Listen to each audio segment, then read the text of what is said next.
नमस्कार सर्वांना. श्री स्वामी समर्थ. स्वामी आपल्या भक्तांवर असीम प्रेम करतात. जसे आईवडील आपल्या मुलांच्या सुखांवर प्रेमाने आणि कठोरतेने सुधारणा करतात, तसेच महाराजही भक्तांच्या त्रुटीकडे दुर्लक्ष करत नाही. स्वामी त्यांच्या भक्तांना योग्य मार्गावर नेण्यासाठी सदैव प्रयत्नशील असतात.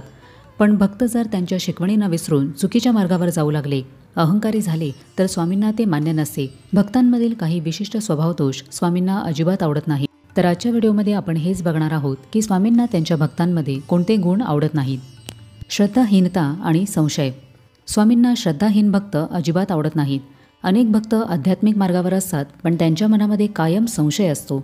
काही भक्त नेहमी स्वामींच्या अस्तित्वाबाबत किंवा त्यांच्या कृपेच्या सामर्थ्याबद्दल संशय घेतात. स्वामी खरंच आहेत का? मी एवढे नामस्मरण करतो तरी मला स्वामींचा अनुभव का येत नाही? माझ्यावर संकटे का येतात? स्वामींनी मला वाचवायला हवे होते. अशा प्रकारच्या विचारांमुळे भक्ताचा स्वामींवरील विश्वास कमी होतो आणि त्याचे आध्यात्मिक नुकसान होते. स्वामींनी नेहमीच हेच सांगितले आहे की जो भक्त मला अनन्यभावे शरण येतो त्याचा योगक्षेम मी स्वतः पाहतो. त्यामुळे स्वामींवर संपूर्ण श्रद्धा ठेवा, दृढ विश्वास ठेवा. ते नक्कीच आपल्याला योग्य मार्गदर्शन करतात. अहंकार. स्वामींना अहंकारी भक्त आवडत नाही. काही भक्त पूजा, जप, पारायण करतात, पण त्यातून त्यांना अहंकार निर्माण होतो. जसे की मी रोज स्वामींचा एवढा जप करतो, माझ्या इतकी स्वामी भक्ती कोणी करू शकत नाही. स्वामी माझ्यावरच विशेष कृपा करतात, इतरांवर नाही. असा अहंकार निर्माण झाला की भक्ताचे आध्यात्मिक पतन होते. स्वामींना नेहमी नम्र भक्त प्रिय असतात, पण काही भक्त स्वामींच्या कृपेने काही यश मिळाले की अहंकाराने फुलून जातात. असा अहंकार निर्माण झाला की भक्ताचा आध्यात्मिक प्रवास थांबतो. त्यामुळे स्वामींसमोर स्वतःला नेहमी एक लहानसे अज्ञानी बालक समजावे, अहंकार दूर ठेवावा आणि कर्ता आणि करवेता हे स्वामी महाराजच आहेत अशा नम्रतेने स्वामींची सेवा करावी. लोभीपणा आणि स्वार्थी वृत्ती. महाराजांवर प्रेम करणारा भक्त हा निस्वार्थी असावा, पण काही भक्त फक्त स्वामींकडून काहीतरी मिळवण्यासाठी पूजा करतात. स्वामींनी माझी इच्छा पूर्ण केली नाही म्हणून मी आता त्यांची सेवा करणार नाही, किंवा स्वामींनी आपली इच्छा पूर्ण केल्यानंतर आता स्वामींच्या सेवेची गरज नाही, त्यामुळे सेवेमध्ये चालढकलपणा करणे ही वृत्ती स्वामींना मान्य नाही. भक्तांनी कोणताही लोभ मनात न धरता स्वामींवर निस्वार्थ प्रेम करावे. त्यामुळे स्वामींची सेवा ही कोणत्याही स्वार्थाशिवाय करावी. स्वामींच्या प्राप्तीसाठी स्वामींची सेवा करावी. रागीट वृत्ती. स्वामींना अत्यंत संतुलित आणि संयमी भक्त प्रिय असतात. स्वामींचे भक्त नेहमी शांत आणि संयमी असावेत. काही भक्त हे लहानशा गोष्टींवरही चिडतात. क्रोध हा भक्ताला विनाशाकडे नेतो. म्हणूनच जो संयम ठेवतो आणि शांत राहतो त्याच्यावरच स्वामी कृपा करतात. त्यामुळे धैर्य ठेवा, क्रोधावर विजय मिळवा. राग शांत करायचा असेल तर सतत स्वामींचे नामस्मरण करा. नेहमी शांत राहण्याचा प्रयत्न करा.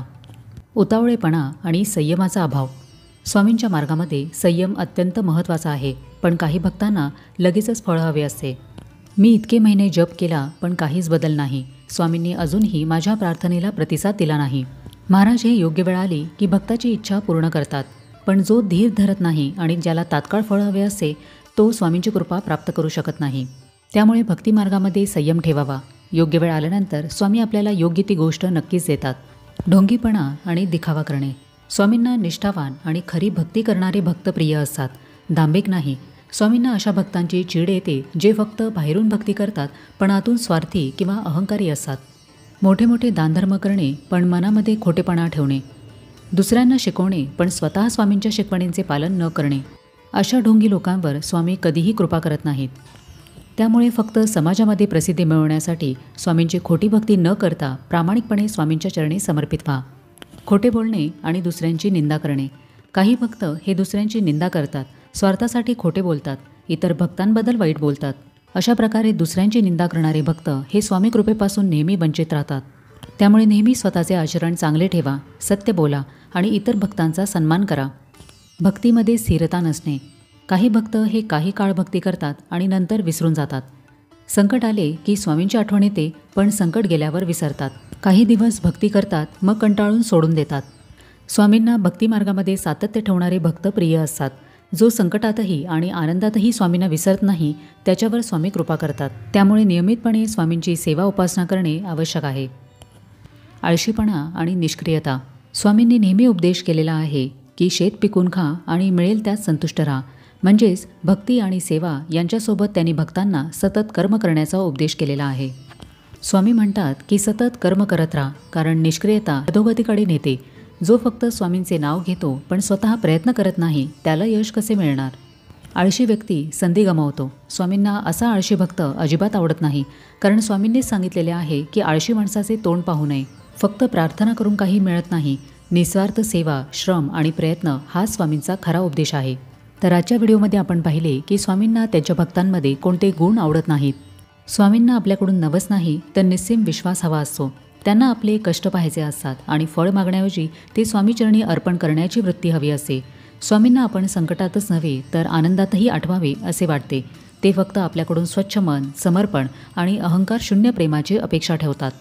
त्यामुळे स्वामींची कृपा प्राप्त करण्यासाठी प्रत्येक भक्ताने काही गोष्टी या कटाक्षाने टाळायलाच हव्यात. म्हणूनच महाराजांवर श्रद्धा ठेवा, संशय टाळा, नम्र राहा आणि अहंकार सोडा. स्वामींची निस्वार्थी सेवा करा, संयम ठेवा, अधीर होऊ नका. भक्तीमध्ये सातत्य ठेवा, भक्तीतून दूर जाऊ नका. कर्म करा आणि आळस टाळा. जो भक्त या चुका टाळतो त्याच्यावर स्वामी महाराज नक्कीच कृपा करतात. स्वामी ही कृपा करतात, पण ते भक्ताची कसोटीही पाहतात. म्हणूनच जोपर्यंत आपण आतून बदलत नाही तोपर्यंत बाहेरून काहीच बदलणार नाही. स्वामींची कृपा ही एका क्षणात चमत्कार घडवू शकते, पण त्या कृपेच्या पात्रतेसाठी आपल्या मनाचा आणि जीवनाचा शुद्ध आणि स्वच्छ आरसा त्यांच्यासमोर ठेवावा लागतो.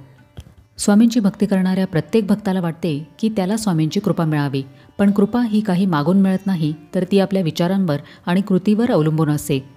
त्यामुळे स्वामींची कृपा प्राप्त करण्यासाठी स्वामींना ज्या गोष्टी भक्तांमध्ये आवडतात तसेच वागण्याचा प्रयत्न करा. तर कसं वाटलं आजचा व्हिडिओ हे मला कमेंट करून नक्की सांगा. आपण भेटूया आता पुढच्या व्हिडिओमध्ये. तोपर्यंत सगळ्यांना श्री स्वामी समर्थ.